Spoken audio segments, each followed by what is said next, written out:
Monsieur le Premier ministre, pourquoi vous nous avez fait ça? Oui, pourquoi? Après plusieurs semaines passées en France, pour cause de maladie, vous revenez au pays, au milieu des vôtres. Accueil en grande pompe, solennel. N'eût été la survenue de cette sale maladie pour laquelle j'ai le plus grand mépris, l'accueil à l'aéroport aurait été tout autre. Il aurait été fait d'embrassades, d'effusions, hélas.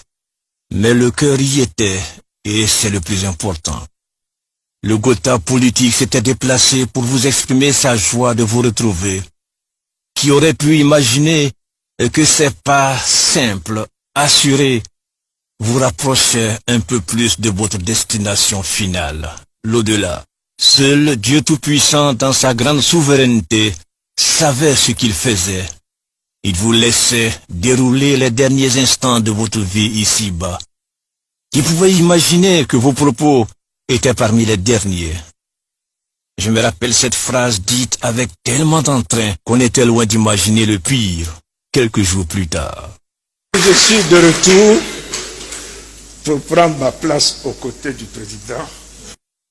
Oui, c'était devant celui dont vous avez été un collaborateur fidèle, qui vous appelle affectueusement mon fils, mon petit frère. À ses côtés, son épouse. À Monsieur le Président Alassane Ouattara et son épouse Dominique Ouattara, vous avez rendu un hommage mérité pour ce qu'ils ont fait pour vous, l'attention dont ils vous ont entouré. J'ai remarqué dans le regard du président quelque chose de profond et de simple à la fois.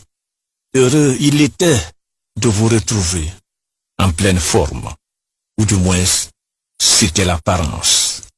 L'accueil de vos collègues, de vos amis, de la grande famille, de votre mère, qui de manière rétrospective va se dire « Mon fils, pourquoi m'avoir fait venir à l'aéroport si tu savais que les choses allaient se terminer de cette manière ?» Vous auriez certainement répondu « Justement, c'est pour que tu me vois une dernière fois, maman. » Quand je vois cette haie d'honneur et les applaudissements qui crépitent, je ne peux m'empêcher de penser à cette haie et ces applaudissements lors des levées de corps. Ce spectacle se reproduira certainement au jour du grand départ.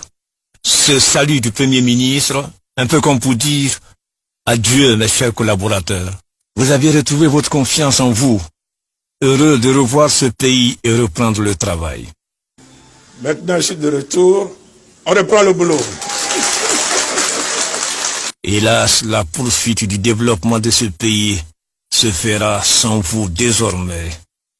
Ce pays que vous avez tant chéri, vous lui avez donné de votre énergie, de votre abnégation. Il fut votre raison de vivre.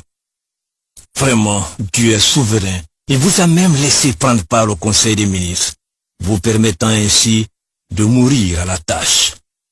Celui qui ne craint pas Dieu doit réviser sa position. Le maître de l'univers qui planifie tout à la minute près.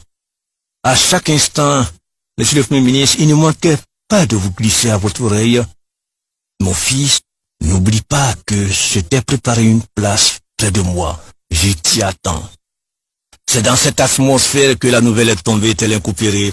Le lion ne rugira plus. Le lion est tombé. Le Premier ministre vient de rendre l'âme. On ne parlera plus de vous qu'au passé, plus au présent.